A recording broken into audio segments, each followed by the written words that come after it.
종북 반국가 세력들을 일거에 척결하고 자유 헌정 질서를 지키기 위해 비상계엄을 선포합니다.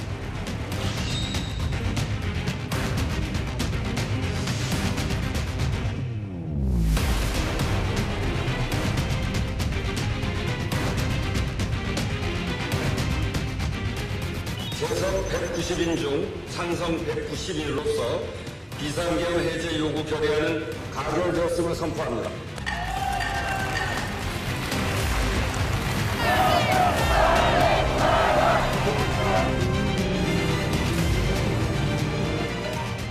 사령관님, 전화를 받으셨죠?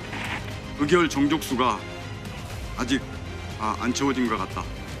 빨리 문을 부수고 들어가서 안에 있는 인원들을 끄집어내라. 지금 야당은 비상계엄 선포가 내란죄에 해당한다며 광란의 칼춤을 추고 있습니다.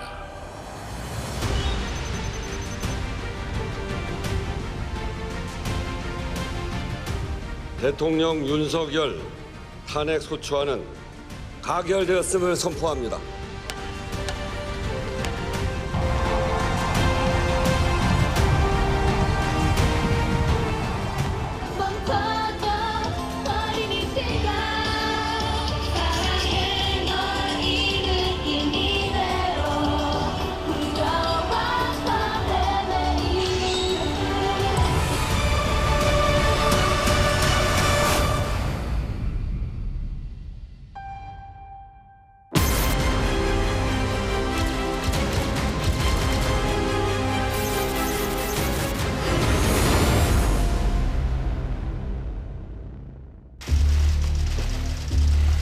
(12월 8일) 오전 11시 한덕수 국무총리와 한동훈 국민의힘 대표의 공동 담화가 있었습니다.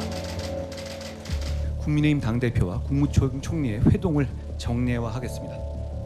주 1회 이상의 정례 회동 그리고 상식적인 소통을 통해서 한치의 국정 공백도 일어나지 않게 하겠습니다. 질서 있는 대통령 조기 퇴진과 국정 정상화를 말했지만 구체적 방안은 내놓지 않았습니다. 당장 헌법 원칙에 반하는 발상이라는 지적이 나왔습니다. 권력은 대통령 주머니 속에 있는 것이 아닙니다. 대통령 권력의 부여도 권한의 이양도 국민에게서 나오는 것이고 그 절차는 헌법과 국민 주권의 원칙에 따라야 합니다. 몇 시간 후 상황은 또다시 바뀌었습니다. 향후 국정 운영은 우리 당과 정부가 함께 책임지고 해 나가겠습니다. 국정 운영에 관여하지 않고 거취를 당에 일임한다고 했던 윤석열 대통령. 하지만 이날 오후 이상민 행정안전부 장관의 사의를 수용했습니다.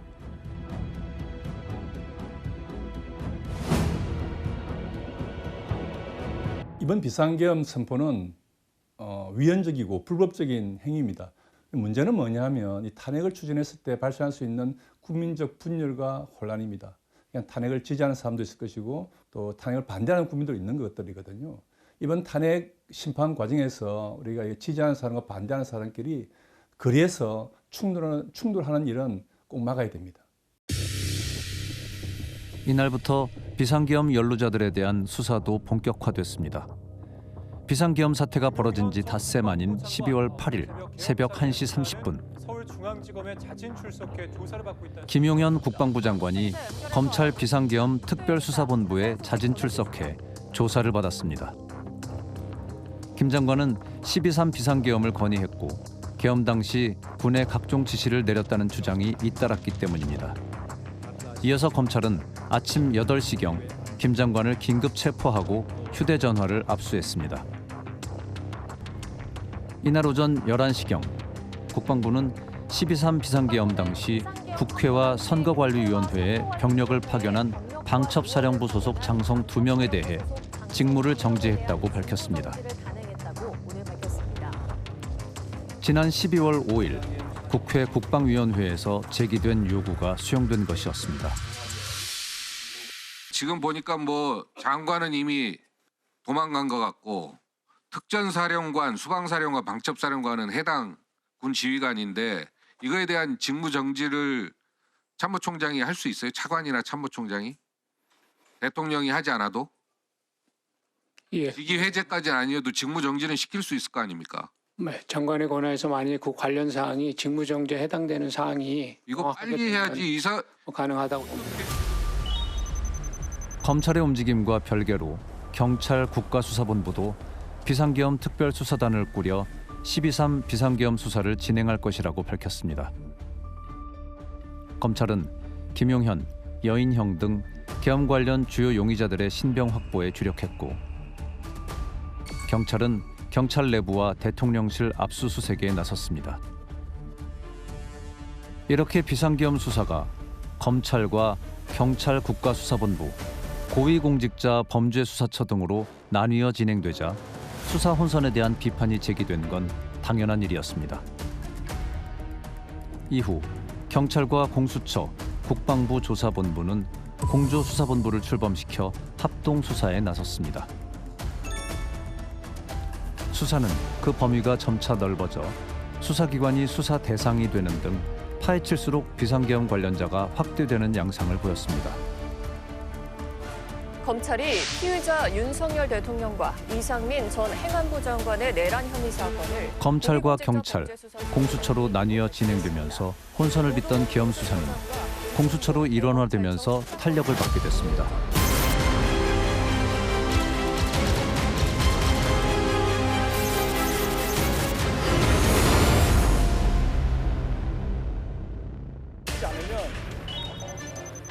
(12월 9일) 아침 서울 용산 전쟁기념관 앞 계엄군으로 국회에 진입했던 707 특수임무단장이 기자들 앞에 섰습니다. 김용현 장관이 야 빨리 들어가서 국회의원들 끌어내 이런 말을 한 것을 그 지통지에서 야 국회의원들 끌어내라니까 빨리 전달해 이런 형태였다는 겁니다. 국회의 비상계엄 해제 요구 의결을 막기 위한 지시와 시도가 있었음을 보여주는 증언이었습니다.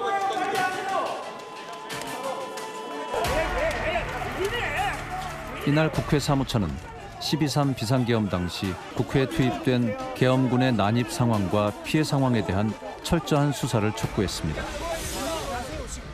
계엄군의 불법적인 난입 상황을 확인할 수 있는 CCTV 영상과 현재까지 파악된 인적, 물적 피해 상황을 각 수사기관에 제출하겠습니다.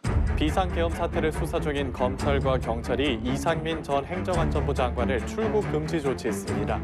이날 오전 검찰은 비상계엄 선포 직전 국무회의에 참석했던 이상민 전 행정안전부 장관에 대해 출국 금지를 신청하고 방첩사령부 등에 대한 압수수색을 실시했습니다. 헌정사상 처음으로 현직 대통령이 출국 금지됐습니다. 윤석열 대통령을 상대로 압수수색 등 강제 수사가 진행될 수 있다는 관측도 나옵니다. 이날 오후 3시경에는 현직 대통령으로는 처음으로 윤석열 대통령이 출국 금지 조치됐습니다.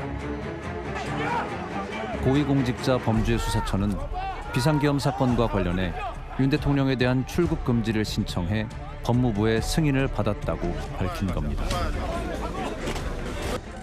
외교를 책임지는 현직 대통령에 대한 출국 금지는 지금까지 전례가 없는 충격적인 일이었습니다. 12월 9일 더불어민주당은 비상계엄 선포 과정에서의 위법성 조사를 위한 특검법을 발의합니다. 이번에 발의한 특검법은 12월 6일 발의된 내란 상설 특검과는 별개의 일반 특검입니다. 민주당은 네 번째 김여사 특검법도 발의했습니다.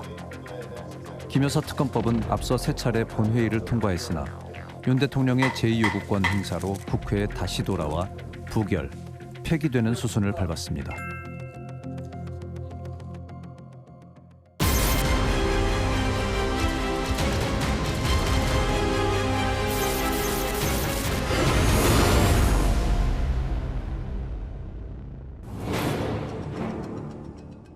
(12월 10일) 국회에서는 주요 상임위원회별로 비상계엄의 진상조사를 위한 긴급 현안 질의가 시작됐습니다.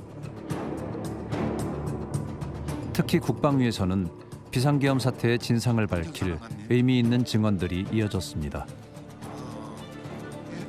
대통령께서 저에게 비아폰으로 전화를 하셔서 그 부대가 지금 어디쯤 가고 있느냐 이 말씀 형태로만 여쭤보셨고 제가 국회로 이동 중입니다 이 말씀을 드렸고 그러고 나서 알았다고 하시고 바로 끊었습니다. 그게 다였습니다. 비상계엄 당일 대통령과 단 한 차례 통화했다는 특전사령관. 하지만 이 말은 의원들의 집중적인 추궁으로 곧바로 뒤바뀝니다. 대통령도 또 전화를 받았죠. 그죠? 사령관님 전화를 받으셨죠? 사령관님 그 사실은 더 받으셨죠? 말씀드리기 제한됩니다. 사령관 뭐라고 얘기했습니까? 대통령이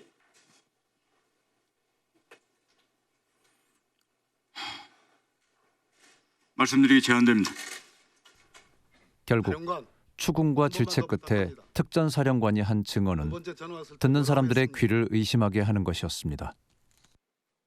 대통령께서 비화폰으로 제게 직접 전화를 하셨습니다. 의결 정족수가 아직 다 안 채워진 것 같다. 빨리 문을 부수고 들어가서 안에 있는 인원들을 끄집어내라 라고 말씀을 하셨습니다. 이 말이 사실이라면 비상계엄이 국회에 대한 경고였을 뿐이라는 대통령 담화와 배치되는 증언입니다. 또 다른 충격적인 발언도 있었습니다. 방첩사 수사단장 김대우 준장입니다. 금방 말씀하신 구금시설 관련된 지시와 그 체포와 관련된 지시는 제가 여인영 사령관으로부터 직접 지시를 받았습니다. 받았죠? 네, 처음에 지시받기로는 B1 벙커 안에 구금할 수 있는 시설이 있는지 확인하라고 지시를 했고, 그래서 여인영 사령관이 밑에 있는 이 실장 통해서 직접 수방사에 가서 B1 벙커를 직접 지시를 받고 B1 벙커는 수도방위사령부 관할 지휘통제시설로 전면전 발발 시 우리 군의 실질적인 전쟁 지휘부 역할을 하는 핵심 시설입니다. 이러한 중요 시설에 정치인 등 주요 인사를 체포해 구금하기 위한 사전 계획을 세웠다는 증언은 놀라운 것이었습니다. 지난 12월 4일 새벽, 국회가 계엄 해제를 의결하지 못했다면 대한민국은 45년 전 독재 시절로 돌아갔을 수도 있는 아찔한 순간이었습니다. 12월 10일 오후 국회 본회의, 12.3 비상계엄 사태 진상규명을 위한 비상계엄 상설특검 수사 요구안이 통과됐습니다. 여당도 자율투표로 표결에 참여해 22명의 의원이 찬성한 것으로 나타났습니다. 190명 국회의원들이 신속하게 어사당으로 들어가서 비상계엄을 해제시켰죠. 만장일치로 해제시킨 것입니다. 여기는 뭐 여당 의원들 포함되어 있는 거죠. 그런 면에서 볼 때 대단히 인상적인 모습 보였고, 대단히 신속하고도 철저한 조사를 통해서 비상계엄의 해제와 그다음 비상계엄 진행 과정에 대한 철저한 조사를 했던 우리 국회가 대단히 인상적인 모습을 보여줬다 생각합니다. 찬성 210인, 반대 63인, 기권 14인으로서 위헌적 비상계엄 선포를 통한 내란 행위의 진상규명을 위한 특별검사의 수사 요구안은 법제사법위원회의 수정안 대로 가결되었음을 선포합니다. 이날 673조 3천억 원 규모의 2025년 예산안도 국회 본회의를 통과했습니다. 계엄은 GDP 킬러라고 했던 외신. 실제 계엄 선포 당일 밤 국회 봉쇄 순간에 환율은 15년 8개월 만에 최고치인 1,446.5원까지 치솟았습니다. 국내 증시에서는 계엄 선포 이후 나흘간 시가총액 144조 원이 증발했습니다. 계엄으로 인한 경제적 피해는 금융시장뿐 아니라 수출 등으로도 이어지고 있고 앞으로도 실물 경제에 피해를 끼칠 수 있다는 우려가 커지고 있습니다.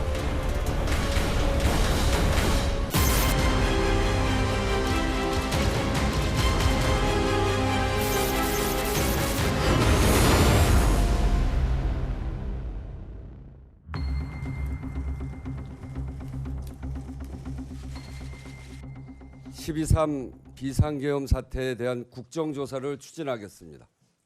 (12.3) 비상계엄 당시 경찰은 국회를 봉쇄해 국회의원의 본회의장 착석을 방해했습니다. 무장한 계엄군은 헬기를 타고 국회에 진입해 유리창을 부수고 국회 본청에 난입했습니다. 누가 무슨 목적으로 어떤 지시를 내렸는지, 어떤 경위로 이런 일이 이루어졌는지 철저하게 진상을 규명해야 합니다. 12월 11일 우원식 국회의장이 12.3 비상계엄 선포와 관련해 국회 국정조사를 추진하겠다고 밝혔습니다. 우 의장은 이어 국민적 관심이 매우 큰 사안이라 대통령의 공개적인 증언이 꼭 필요하다고 생각한다고 말했습니다. 비상계엄 사태를 수사하는 검찰이 김용현 전 국방부 장관에 대해 어젯밤 구속영장을 청구했습니다. 이에 앞서 새벽 0시경에는 12.3 비상계엄 사태 일주일 만에 김용현 전 국방부 장관이 검찰에 구속됐습니다. 김 전 장관은 계엄 해제 이후 휴대전화를 여러 차례 교체하면서 증거인멸을 시도했다는 의혹이 제기됐습니다. 같은 날 새벽 3시 50분경 경찰청 특별수사단은 조지호 경찰청장과 김봉식 서울경찰청장을 내란 혐의로 긴급 체포했습니다. 이들은 비상계엄 당시 2차례 이뤄진 국회 전면 출입 통제 조치를 일선 경찰에 지시하는 등 계엄 해제 표결을 위해 국회로 들어가려는 국회의원 등의 출입을 막은 혐의를 받고 있습니다. 경찰청 국가수사본부 특별수사단은 이어 오후 3시 반경 대통령실에 대한 압수수색을 시도했지만 경호처 저지로 불발되고 맙니다. 대통령 집무실, 경호처, 합동참모본부 등이 경찰의 압수수색 대상이었지만 일부 자료만 임의 제출 형식으로 받고 철수했습니다. 경찰과 검찰의 수사가 계속되는 동안 12월 11일과 13일 국회에서는 국무위원들이 참석한 가운데 본회의를 열어 긴급 현안 질문을 이어갔습니다. 이 자리에서 의원들은 비상계엄을 막지 못한 국무위원들의 무책임을 질타했습니다. 누누이 얘기했습니다. 윤석열의 위험을. 끝내 윤석열은 비상계엄을 선포했습니다. 정말 송구스럽게 생각하고 또 죄송하게 생각하고 또 많은 죄책감을 느끼고 있습니다. 대한민국이 위기였습니다. 지금 국무위원들도 모두 자리에서 일어나서 국민 앞에 사죄 드리세요. 지금 일어나십시오. 자, 국무위원 모두 다 국민 앞에 100배 사죄 드린다고 지금 다시 크게 인사하십시오. 사죄합니다 하십시오. 시작. 사죄하십시오. 제가 다시 한번 하겠습니다.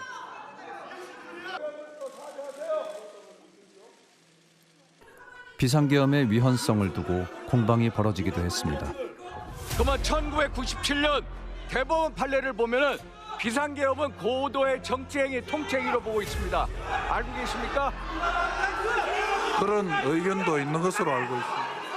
헌법과 법률에 따르면 비상계엄은 국회에 즉시 통고하도록 통지하도록 되어 있습니다. 총리님, 통지하지 않았습니다. 이 또한 불법 맞죠? 네, 하도록 되어 있는 걸로 알고 있습니다. 안 했으니까 불법이죠. 대통령의 비상계엄 선포가 절차적으로 위법하다는 것도 다시 한번 확인됐습니다. 회의록 없는 국무회의가 국무회의입니까? 네, 절차적 하자, 실질적 하자가 있습니다. 특히 지금 심각한 것이 대미 외교입니다. 네. 장관님, 계엄 선포 당시 골드버거 주한 미대사 전화 안 받으셨죠? 당시는 계엄 선포 직후부터 계엄이 해제될까지 무슨 내용을 가지고 소통할 것인가가 더 중요하다고 생각했고 그런 상황에서 제가 소통을 하는 것은 상대방을 오도할 수 있다고 생각해서 미뤘습니다. 한편 법사위에서는 비상계엄 선포 다음 날인 12월 4일 일부 장관들이 대통령실 관계자와 모임을 가진 사실도 밝혀졌습니다. 지금 12월 4일 밤에 법무부 장관, 행안부 장관 그리고 법제처장 세 사람이 삼청도 안가에 모였다. 이건 언론에서 보도가 됐습니다. 당시에 그 현장에 누구 참석했습니까? 이 세 사람 외에 참석자. 그날 모임 참석자. 민정수석이 있었습니다. 민정수석. 네. 전날부터 새벽까지 이어진 국방위에서는 비상계엄 당시 북파공작원들로 이뤄진 특수부대까지 동원된 것으로 드러났습니다. HID는 사실 북파공작원과 요인 암살을 주로 임무를 하고 있는데 이 인원들이 성각이 5명, 또 판교 인근에 15명, 약 20여 명이 지금 대기하고 있었지요. 실제 대기하고 있었던 인원은 30여 명입니다. 예. 국방위 등 국회의 현안 질의가 계속되면서 비상계엄 당시 광범위하고 일사불란하게 군 조직이 동원되었음이 밝혀졌습니다.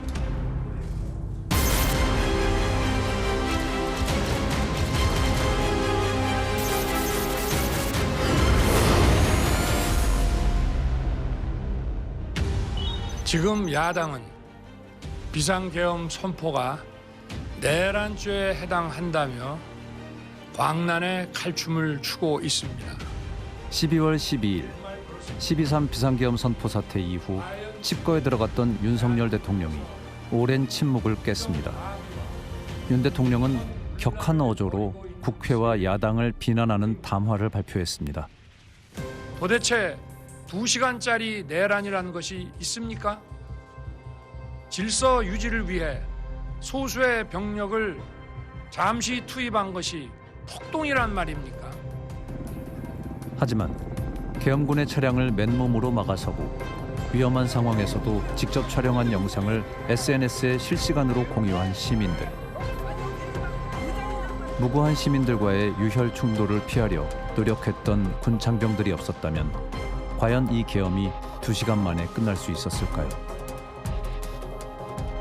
거대 야당이 지배하는 국회가 자유민주주의의 기반이 아니라 자유민주주의 헌정 질서를 파괴하는 괴물이 된 것입니다. 저는 마지막 순간까지 국민 여러분과 함께 싸우겠습니다. 우원식 국회의장 또한 참담하다며 대통령의 담화로 발생 가능한 모든 상황에 대비하겠다는 뜻을 밝혔습니다. 국회 사무처는 오늘 12월 13일에는 대통령의 담화에 대해 국회 사무처가 입장을 밝혔습니다.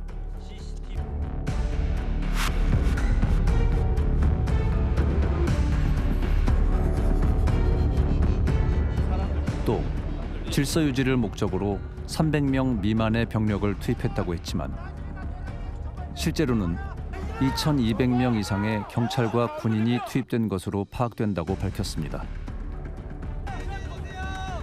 국회 사무처는 경찰에 의해 국회 외곽문이 폐쇄돼 국회의원들의 출입이 차단되었고 계엄군이 국회의사당 유리창을 깨고 난입해 본회의 개의와 계엄 해제 의결 등 국회의 본질적인 기능을 저지하려고 했다고 비판했습니다. 정말 절실한 사과를 해도 이게 쉽지 않을 상황인데 이게 경고성이었다는 이런 변명과 그리고 야당의 문제점 때문에 계엄의 어떤 불가피성을 해명하는 내용이었는데 결국에는 이게 더 어떤 국회의 여론과 시민의 여론을 더 응집시키고 탄핵 여론이 더 높아지는 그런 영향을 줬다고 생각합니다.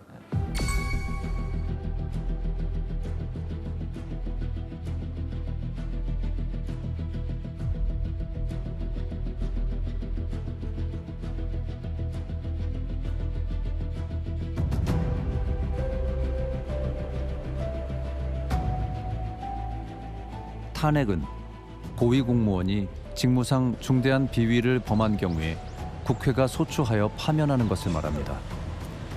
탄핵 소추권은 국회에 있고 탄핵 심판은 1987년 이후 헌법재판소에서 맡고 있습니다. 현직 대통령에 대한 탄핵은 2004년 노무현 전 대통령, 2016년 박근혜 전 대통령에 이어 윤석열 대통령까지 헌정사상 3번째입니다. 제2차 본회의를 회의하겠습니다. 2004년 노무현 전 대통령은 정치 중립 의무 위반으로 탄핵 소추되었고 고건 국무총리가 대통령 권한대행을 수행한 지 63일 만에 헌재에서 기각되었습니다. 2016년 박근혜 전 대통령은 국정농단 사건이 발단이 돼 탄핵 소추되었고 황교안 국무총리가 대통령 권한대행을 수행한 지 91일 만에 헌재에서 인용되었습니다. 피청구인 대통령 박근혜를 파면한다. 국회로부터 탄핵 의결서를 받은 헌법재판소는 재판부 심리와 소환, 공개 변론, 재판 평의 등을 거쳐 180일 이내에 선고를 해야 합니다.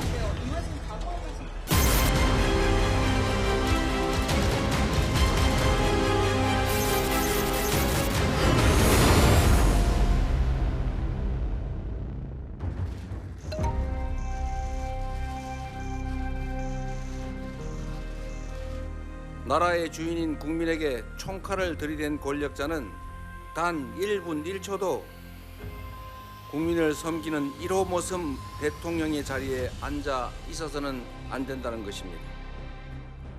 우리 민주당은 그 준엄한 명령에 따라 내일 대통령 탄핵 소추안 2번째 표결에 임합니다. 12월 13일 오후 2시 국회 본회의에 대통령 윤석열에 대한 2번째 탄핵 소추안이 보고됐습니다. 탄핵안 표결이 하루 앞으로 다가온 가운데 여야는 표결을 앞두고 격론을 이어갔습니다. 전 세계와 온 국민의 관심도 2차 탄핵 소추안이 의결될지, 찬성표는 얼마나 될지에 쏠렸습니다. 외신들도 국회와 시민이 주도하는 SNS 강대국 대한민국의 새로운 시위 문화에 주목했습니다. Celebration right outside the compound of the National Assembly in Seoul.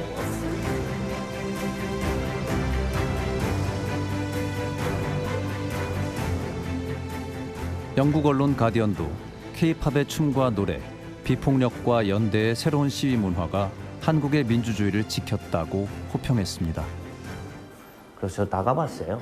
삐딱하게도 부르고 뭐 다시 만난 세계도 부르고 뭐 아 이렇게 하는구나.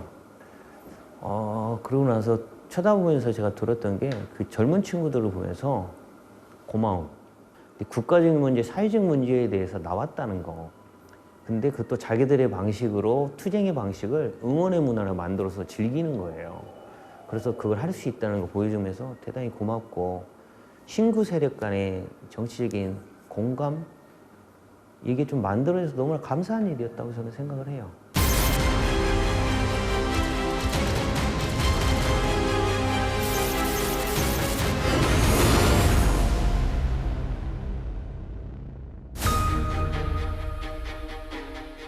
오후 4시에 열린 국회 본회의에 대통령 탄핵안이 상정됐습니다.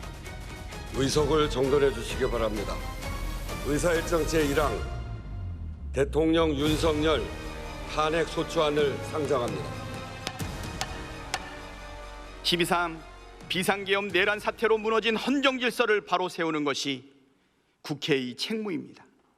탄핵에 찬성함으로써 헌정 질서를 파괴하는 자는 반드시 단죄받는다는 역사적 교훈을 남겨주시길 호소드립니다.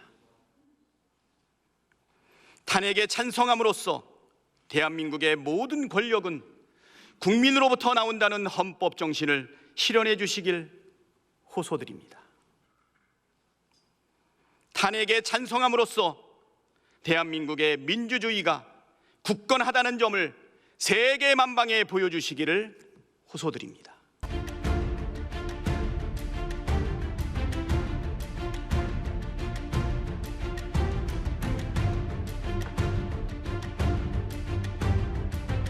투표 결과를 말씀드리겠습니다. 대통령 윤석열 탄핵 소추안은 총 투표수 300표 중 가 204표, 부 85표, 기권 3표, 무효 8표로서 가결되었음을 선포합니다. 204표.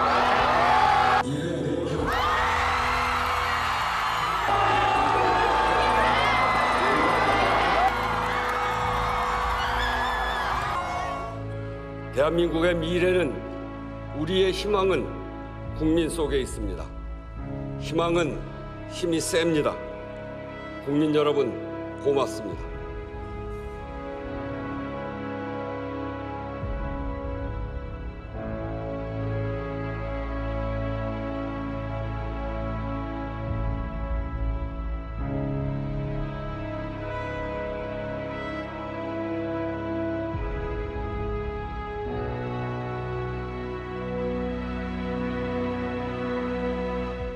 민주주의의 최후의 보루가 국회구나라고 하는 걸 확인시켜 드린 것 같아요.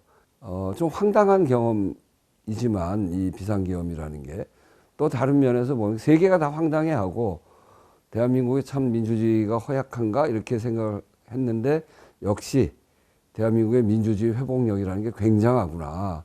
또 새로운 모형을 만드는 것 같은 그런, 어떻게 보면 민주주의를 아주 단단하게 만드는 과정을 우리가 지금 겪고 있는 거 아닌가 이런 생각이 듭니다.